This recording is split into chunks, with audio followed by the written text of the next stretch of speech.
It's time for the Perk tester. It's time for the Perk tester. It's time for the Perk tester. All right. Let me stop being silly. What's going on, everyone?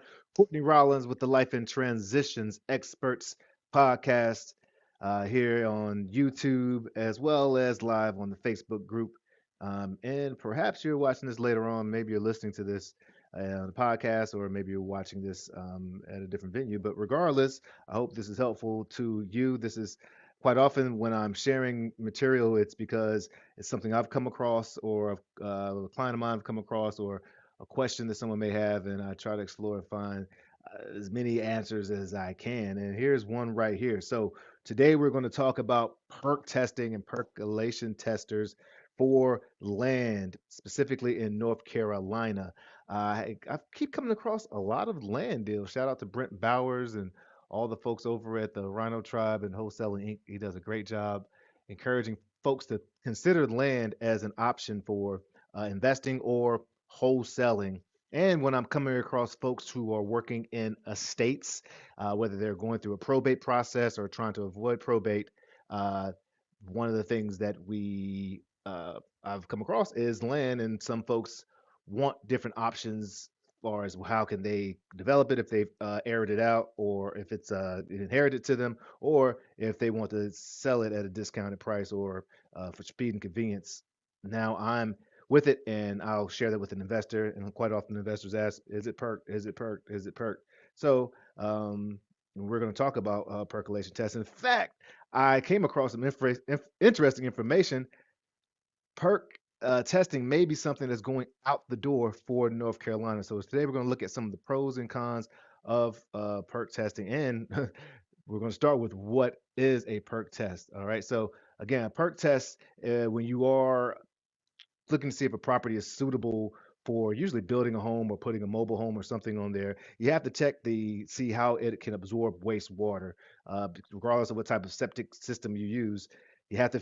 That's the way they find out, does this will this absorb the wastewater properly and not cause potential harm or damage to the people around and to the water source. So it's very important to be able to do a perk test, or to be able to at least know that information.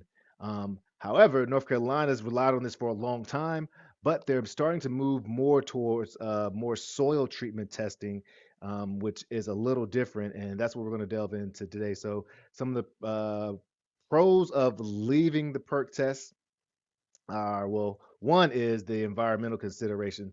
Perk tests are based on a lot of assumptions about the soil condition, and they sometimes can lead to false results. So having different alternative options, such as the soil suitability, can provide a more friendly and economic, well, hopefully economic, but definitely environmentally friendly approach to evaluating the soil, and hopefully give someone a clearer picture of, is this soil suitable for sewage treatment, and potentially for building on. Another thing is, now we've advanced in technology, so we have innovative ways to assess soil, and taking advantage of those, either do digital imaging or soil, here goes a big word, receptivity tests can provide a clearer picture, so you can have more consistent results and better make a better decision in the zoning office and in your own investment space.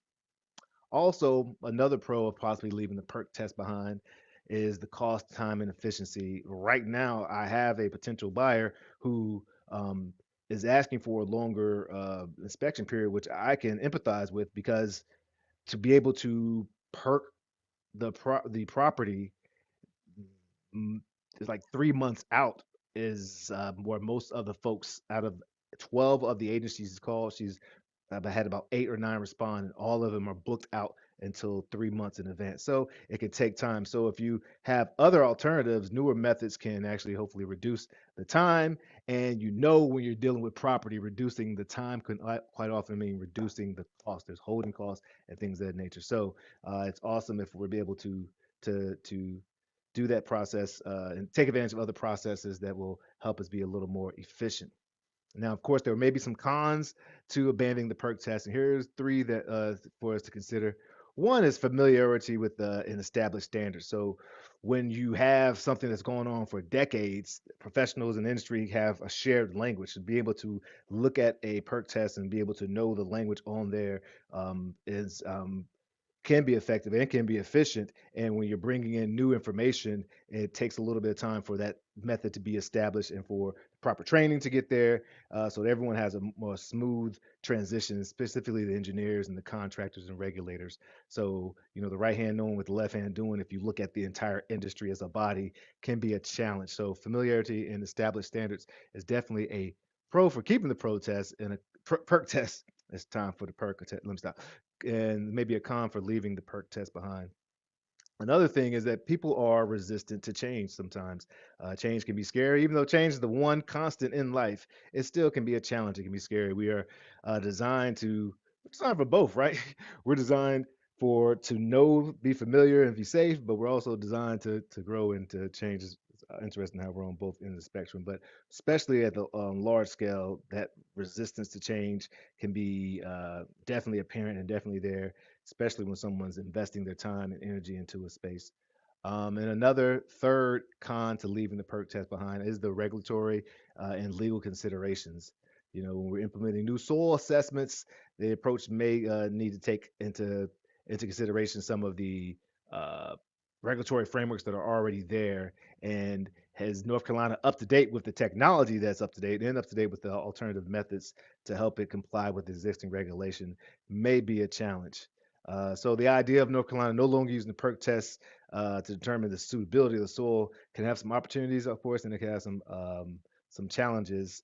And definitely, if you are a land investor or you are a wholesaler that participate in, that deals in land, definitely encourage you to learn as much as you can in the area that you're in, so that you can share that knowledge with your sellers and your end buyers, or with yourself if you are the investor.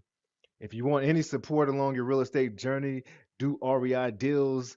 You can go to Do REI Deals. Actually, if you're looking for off-market deals specifically in North Carolina, take a look at the Do REI Deals site.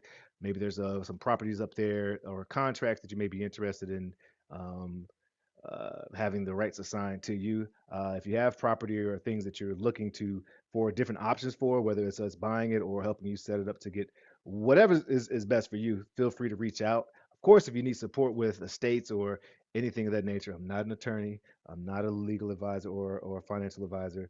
Just sharing my opinions, but I do support people, help them navigate the process.